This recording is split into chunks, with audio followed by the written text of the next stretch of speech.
Assalamualaikum warahmatullahi wabarakatuh.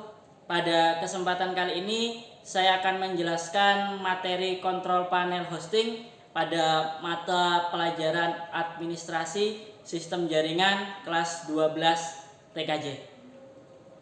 Mari kita simak sama-sama penjelasannya sebagai berikut.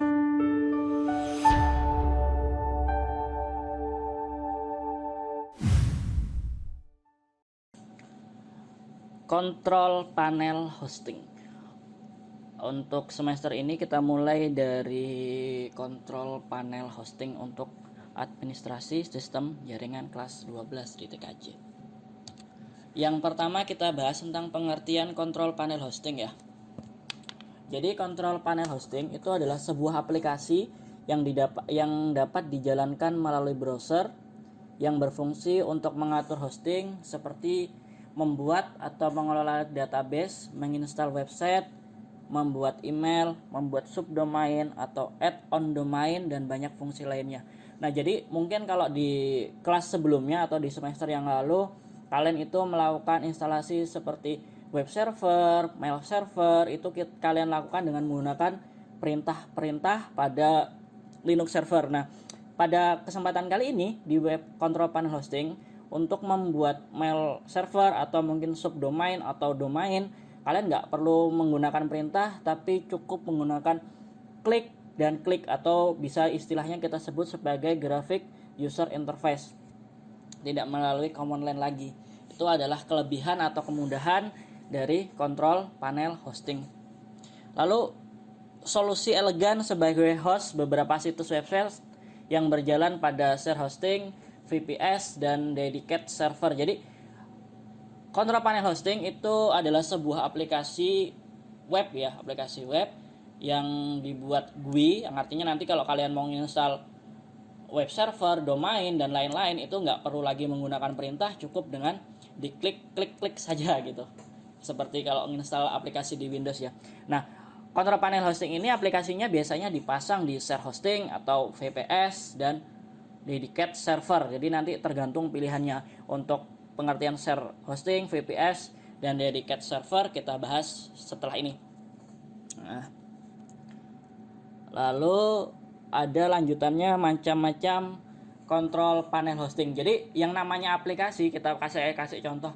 Misal kayak aplikasi pengolah kata itu ada Microsoft Word atau LibreOffice ya. Terus kalau pembaca PDF misal ada Adobe Acrobat, atau pakai Word juga bisa kan untuk buka PDF. Nah, sama halnya seperti aplikasi itu, kontrol panel hosting juga banyak macamnya. Yang pertama ada cPanel. cPanel ini yang paling saya suka karena saya sendiri memang dari awal pakai web hosting sudah pakai cPanel ya. cPanel itu adalah kontrol panel hosting berbasis Unix atau Linux. Jadi nantinya cPanel itu kita install di Unix atau Linux. Jadi antar mukanya sudah cukup membantu. Nanti kalau kalian di cPanel itu mau nambah domain, tinggal kalian add domain. Seperti itu, gampang sekali kalau kita pakai cPanel.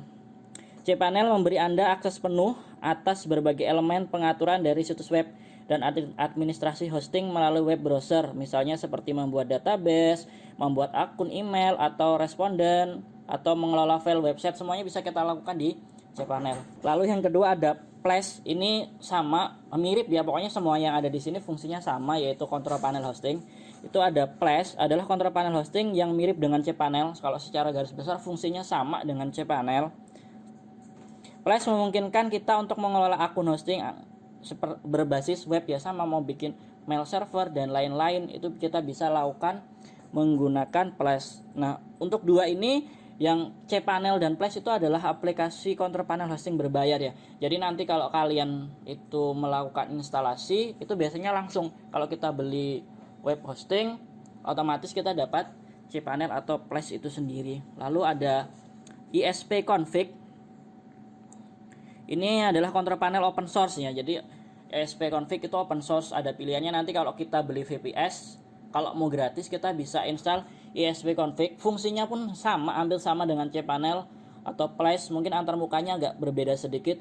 Ada Clockso, itu juga sama. Clockso adalah kontrol panel hosting yang sifatnya juga open source. Nanti kalau kita pakai VPS akan lebih mudah pakai Cloxo. Ada zPanel, ada Webmin, dan ada EHCP atau Easy Hosting Control Panel. Sama ya fungsinya. Lalu ada DTC atau Domain Technology Control, itu sama juga, dia berbasis open source satu. Lalu ada Interwork dan Agentim. Itu untuk macam-macam control panel. Ada cPanel, ada Flash, ada ISP config, ada Cloxo, ada zPanel, ada Webmin, ada EHCP, ada DTC, Interwork, ada Agenti, terserah. Kalau saya biasanya memang paling sering makainya cPanel karena cPanel memang mudah ya. Dari awal saya pakai atau membeli hosting itu langsung pakai cPanel. Dan tutorial cPanel di internet juga cukup banyak.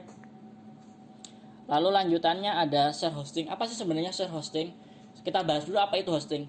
Hosting adalah tempat atau jasa internet untuk membuat halaman website yang telah Anda buat menjadi online dan diakses oleh orang lain. Jadi hosting itu tempat atau jasa internet, wadah atau tempat untuk kita nyewa jasa penyimpanan server gitu gampangnya. Jadi hosting itu tempat penyewaan server. Servernya seperti apa? Ada beberapa jenis ya layanan hosting. Ada share hosting. Kalau share hosting itu adalah sebuah server, satu server terus dibagi untuk banyak orang. Jadi misalkan saya beli share hosting, terus kamu beli juga share hosting, bisa saja kita punya satu server tapi nanti domainnya beda-beda. Ada VPS atau virtual dedicated server, itu lebih besar kapasitasnya daripada share hosting. Lalu ada colocation server. Nah, kalau untuk colocation server itu penyewaan peletakan server yang digunakan untuk hosting. Biasanya kalau kalian mau bikin hosting baru itu kalian bisa bikin colocation server. Oke, demikian